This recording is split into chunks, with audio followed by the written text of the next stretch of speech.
అన్ని మాసాలలో మార్గశిర మాసం ఉత్తమమైన మాసం అని శ్రీకృష్ణ భగవానుడు చెప్పారు. హేమంతం వచ్చిందంటే చాలు, కోటి శుభాల మార్గశీర్షం వచ్చేసినట్టే. లక్ష్మీ కళతో లోగిళ్ళన్నీ కలకల్లాడినట్టే. ఎటు విన్నా లక్ష్మీ నమస్తుభ్యం, ఎటు చూసినా నమస్తేస్తు మహామాయే అంటూ ఆ అమ్మను ఆర్తితో స్తుతించడం, పూజించడం వినుల విందుగా వినిపిస్తూ నయనార విందం చేస్తుంటుంది. శ్రీ మహావిష్ణువుకు ప్రీతిపాత్రమైన ఈ మాసం ఆయన సతీమణి మహాలక్ష్మికి మొక్కువైనదే. ఈ మాసంలో వచ్చే మొదటి గురువారం నుంచి 5 వారాల పాటు తనను నియమనిష్టలతో కొలిచిన వారికి కోరిన వరాలను ప్రసాదిస్తుంది ఆ కనక మహాలక్ష్మి తల్లి. మార్గశిర మాసంలో మహాలక్ష్మిని ఎవరైతే మనస్ఫూర్తిగా ధ్యానిస్తారో, పూజిస్తారో సంవత్సరంలోని మిగిలిన 11 మాసాలలోనూ వారికి అష్టలక్ష్మి వైభవం సమకూరుతుంది. వారి మార్గం విజయపదమై విరాజిల్లుతుంది. లక్ష్మీదేవి కరుణా కటాక్షాలు పొందాలనుకునే వారంతా మార్గశిరంలో ప్రత్యేక పూజలు చేస్తూ అమ్మవారికి దగ్గరవుతుంటారు. ఈ మాసంలో ప్రధానంగా చెప్పుకోదగింది లక్ష్మీవార వ్రతమే. దీన్నే కొందరు గురువార లక్ష్మీ పూజ అని, లక్ష్మీదేవి నోము అని పిలుస్తారు. మార్గశిర లక్ష్మీవార వ్రతం ఇప్సితాలను ఈడేర్చుకునేందుకు మహిళలకు లోకానికి దక్కిన మహోత్కృష్టమైన వరం.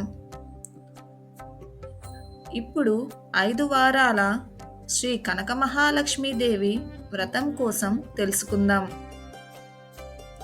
5 వారాల అద్భుతమైన లక్ష్మీ వారాల వ్రతం. మార్గశిర లక్ష్మీ పూజ 5 గురువారాలు చేయాల్సిన ఐశ్వర్య వ్రతం. ఈ నెలలో గనుక 4 లక్ష్మీ వారాలు వస్తే 5వ వారంగా పుష్యమాసం తొలి గురువారం నాడు కూడా నోము నోచుకోవాలి. ఇప్పుడు వ్రత విధానం తెలుసుకుందాం. ముందుగా ప్రాతకాలాన నిద్రలేచి తలారా స్నానం చేసి ఇంటి ముంగిట రంగవల్లిలు తీర్చిదిద్దాలి. లక్ష్మీదేవి ప్రతిమను పూజా మందిరంలో ప్రతిష్ఠించుకోవాలి. దేవి కొలువున్న ప్రదేశాన్ని పూలతో, బియ్యం పిండితో వేసిన ముగ్గుతో అలంకరించాలి. మహాగణపతి పూజతో వ్రతం మొదలవుతుంది. విఘ్నేశ్వరార్చన అనంతరం శ్రీ మహాలక్ష్మికి షోడశోపచార పూజ నిష్టగా నిర్వహించాలి. హిరణ్యవర్ణం హరిణిం సువర్ణరజత స్రజం అంటూ ప్రార్థన చేసి అమ్మవారిని ఆవాహన చేసుకోవాలి. ఆసనం, పాద్యం, ఆర్ఘ్యం, ఆచమనీయం, శుద్ధోదక స్నానం, వస్త్రం, చామరం, చందనం, ఆభరణం, ధూపం, దీపం, నైవేద్యం, తాంబూలాదులు, కర్పూర నీరాజనాన్ని యథావిధిగా సమర్పించాలి. ఓం మహాలక్ష్మీ చ విద్మహే విష్ణుపత్ని చ ధీమహి తన్నో లక్ష్మీ ప్రచోదయాత్ అంటూ లక్ష్మీ గాయత్రిని పఠిస్తూ అమ్మవారికి మంత్రపుష్పాన్ని సమర్పించాలి. అనంతరం సహస్రదళ పద్మాస్తం పద్మనాభప్రియం సతిం అనే సిద్ధిలక్ష్మి కవచాన్ని సభక్తికంగా చదువుకోవాలి.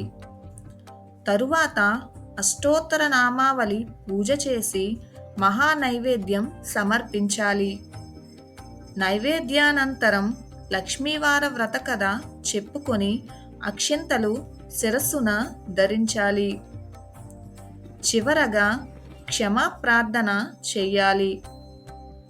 అమ్మవారికి సమర్పించే మహా నైవేద్యం విషయంలో కొన్ని నియమాలు పాటించాలని పెద్దలు చెబుతారు. తొలి గురువారం అమ్మవారు పుట్టిన వారంగా ప్రఖ్యాతమైంది. కాబట్టి ఈరోజు నోము సందర్భంగా పులగం నివేదన చెయ్యాలి. రెండవ వారం అట్లు, తిమ్మనం. మూడవ వారం అప్పాలు, పరమాన్నము. నాలుగవ వారం చిత్రాన్నము, గారెలు నైవేద్యం పెట్టాలి. ఐదవ వారం నాడు అమ్మవారికి పూర్ణం బూరెలను నివేదించాలి. ఆ రోజు 5 ముత్తైదువులను ఆహ్వానించి వారికి స్వయంగా వండి వడ్డించాలి. అనంతరం దక్షిణ తాంబూలాదులు ఇచ్చి వారి ఆశీస్సులు పొందాలి. దీంతో మార్గశిర లక్ష్మీ వ్రతం పూర్తయినట్టే. మంగళగౌరి వ్రతంలాగా పూజ పూర్తయ్యాక ఉద్యాపన చెప్పే క్రియ ఈ నోములో ఉండదు. ఎందుకంటే మన ఇంట్లో సౌభాగ్యలక్ష్మి నిత్యం విలసిల్లేందుకే ఈ పద్ధతిని పాటించాలనేది పండితులు వాచ. నియమనిష్టలు కీలకం. గురువార వ్రతం అత్యంత భక్తి శ్రద్ధలతో నియమంగా ఆచరించాల్సిన గొప్ప నోము. కాబట్టి ఈ నోము నోచే స్త్రీలు ఆయా లక్ష్మీ వారాల్లో శుచిగా ఉండాలి. తలకు నూనె రాయడం, జుట్టు దువ్వుకోవడం, చిక్కులు తీసుకోవడం నిషిద్ధం.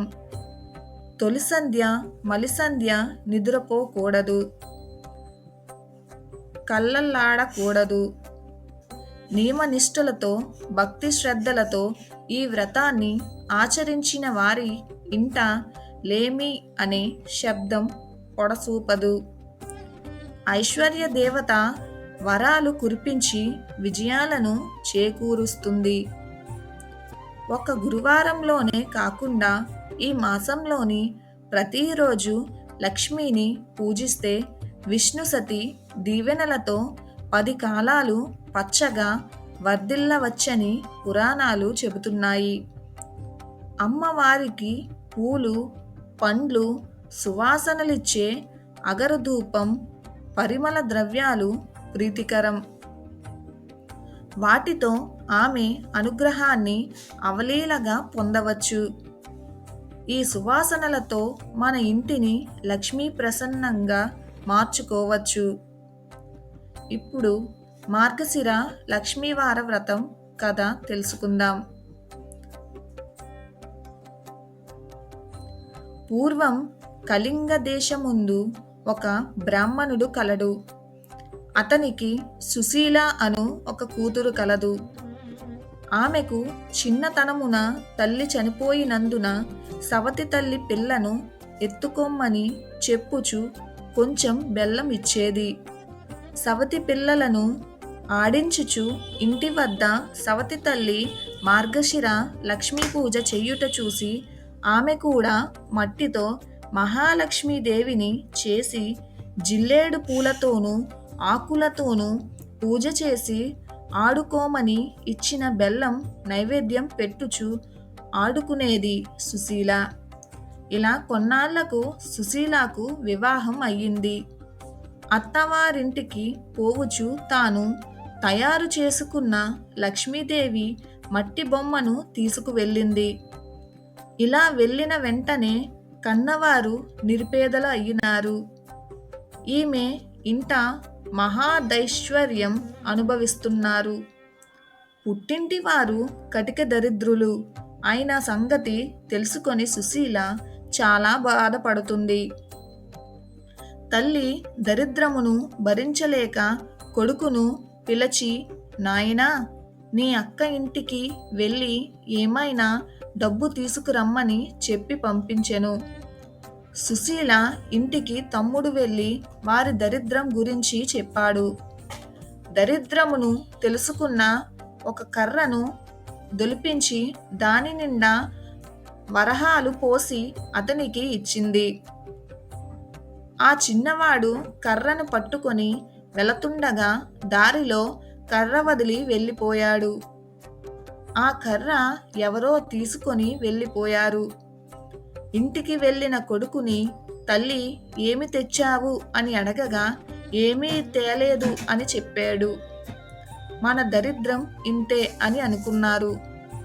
కొంతకాలం తరువాత సుశీల తమ్ముని పరిస్థితి అడిగి తెలుసుకున్నది. వారి దరిద్రంలో ఎటువంటి మార్పు రాలేదని తెలిసి ఒక చెప్పులు జత తెప్పించి వాటిలో వరహాలు పోసి కుట్టించి వాటికి గుడ్డ చుట్టి తమ్మునికి ఇచ్చి అది తీసుకువెళ్ళి తండ్రికి ఇమ్మని చెప్పింది. సరే అని తీసుకెళ్ళి మార్గ మధ్యలో దాహం వేసి ఒక చెరువు గట్టున మూటని పెట్టి నీరు తాగి వచ్చేసరికి వాటిని ఎవరో ఎత్తుకుపోయారు. జరిగిన విషయం తల్లికి చెప్పాడు. తల్లి జరిగిన దానికి దరిద్రం మనకి ఎలా ఎందుకు ప్రాప్తి చెందిందో అని బాధపడింది. మళ్ళీ కొన్నాళ్ళకి కొడుకును పంపుతూ ఈసారి అయినా జాగ్రత్తగా తీసుకురమ్మని చెప్పింది. అక్కకి పరిస్థితి ఇదివరకులానే ఉంది అని చెప్పాను. అప్పుడు సుశీల ఒక గుమ్మడి పండు తెప్పించి దాని నిండా వరహాలు నింపి ఆ పండు అమ్మకి ఇమ్మని చెప్పి ఇచ్చింది. సరే అని తీసుకొస్తూ సాయం సమయంలో ఒక చెరువు వద్దకి వచ్చి దాని గట్టు మీద పెట్టి సాయం సంధ్య వందనం చేస్తున్నాడు. ఇంతలో ఒక బాటసారి వచ్చి పండు బాగుందని తీసుకుపోయాడు. ఆ కుర్రాడు గట్టు మీదకొచ్చి పండు వెతకగా పండు లేదు. ఏమి చేసేది లేక ఇంటికి వెళ్ళాడు. తల్లి ఏమి తెచ్చితివి అని అడగగా జరిగింది చెప్పాడు. తల్లి విచారించింది.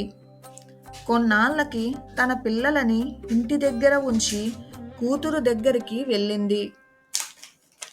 తల్లిని చూసి సుశీల వారి దరిద్రం తెలుసుకొని చింతించి మార్గశిర లక్ష్మీవారం నోము నోచిన ఐశ్వర్యం వచ్చునని తలచెను. అమ్మ, ఈరోజు మార్గశిర లక్ష్మీవారం, నోటిలో ఏమి వేసుకోకు, మనం వ్రతం చేసుకుందాం అని చెప్పింది. ఆమె కూడా అలానే నేను ఏమైనా చిన్న పిల్లనా, ఎందుకు తింటాను అని చెప్పి పిల్లలకి చల్ది అన్నం కలుపుతూ నోటిలో ఒక మొద్ద వేసుకుంది. కూతురు వచ్చి అమ్మ స్నానం చేయి, వ్రతం చేసుకుందాం అంటుంది. అప్పుడు జరిగింది తల్లి చెప్పింది. ఆ వారం కూతురు మాత్రమే చేసుకుంది. రెండవ వారం అమ్మ వ్రతం చేసుకుందాం అని అంటుంది. అప్పుడు పిల్లలకి తలకి నూనె రాస్తూ తాను రాసుకుంది. ఆ వారం కూడా వ్రతం వీలు కాలేదు. మరుసటి వారం అమ్మ ఈ వారమైనా జాగ్రత్తగా ఉండమని చెప్పింది. పిల్లలకి తలద్రువ్వుతూ తాను దువ్వుకుంది. ఆ వారం కూడా వ్రతం కుదరలేదు. కూతురు మాత్రమే చేసుకుంది. 4వ వారం ఈసారైనా జాగ్రత్తగా ఉండమని తల్లికి చెప్పి తల్లి ఈ పని చెయ్యకుండా ఉండటానికి ఒక గోతిలో కూర్చోబెట్టింది. పని అయిన తరువాత అమ్మను తీసుకొచ్చి స్నానం చేస్తే పూజ చేసుకుందాం అని పిలవగా తల్లి పిల్లలు అరటిపండు తిని నేను కూర్చున్న చోట తోలు వేశారు, నేను తోచక అది తిన్నా అని చెప్పింది. అయ్యో అని తలచి కూతురు పూజ చేసుకొని 5వ వారం మార్గశిర లక్ష్మీవారం ఆఖరి వారం. అప్పుడు సుశీల తల్లిని తన కొంగుకు కట్టుకొని పని పూర్తి చేసుకొని తల్లితో స్నానం చేయించి వ్రతం చేయించింది. పూర్ణాలు కుడుములు తల్లితో నైవేద్యం పెట్టించింది. కానీ మహాలక్ష్మి దూరంగా వెళ్ళిపోయింది. ఏమి అమ్మా అలా వెళ్ళిపోతున్నావు అని అడగగా నీ చిన్నతనంలో నువ్వు బొమ్మలతో ఆడుకుంటుంటే మీ అమ్మ చీపురుతో కొట్టింది, అందుకే వెళ్ళిపోతున్నా అని చెప్పింది. అప్పుడు తన తల్లి చేసిన దానికి క్షమించమని ప్రార్థించింది. మళ్ళీ నీ తల్లితో వ్రతం చేయించమని అదృశ్యమయ్యింది శ్రీ మహాలక్ష్మి తల్లి. సరే అని మొదటి వారం ఉలగం, రెండవ వారం అట్లు, తెమ్మన్నం, మూడవ వారం అప్పాలు, పరవాన్నం, నాలుగవ వారం చిత్రాన్నం, గారెలు, పుష్యమాసంలో మొదటి వారంలో పూర్ణం కుడుములు వడ్డించి తల్లితో నోము చేయించింది. కథ పూర్తయిన తరువాత అక్షింతలు తల మీద వేసుకున్నారు. అప్పటి నుండి ఆమెకు సకల సంపదలు కలిగి అంత్యమందున విష్ణులోకమునకు వెళ్ళెను.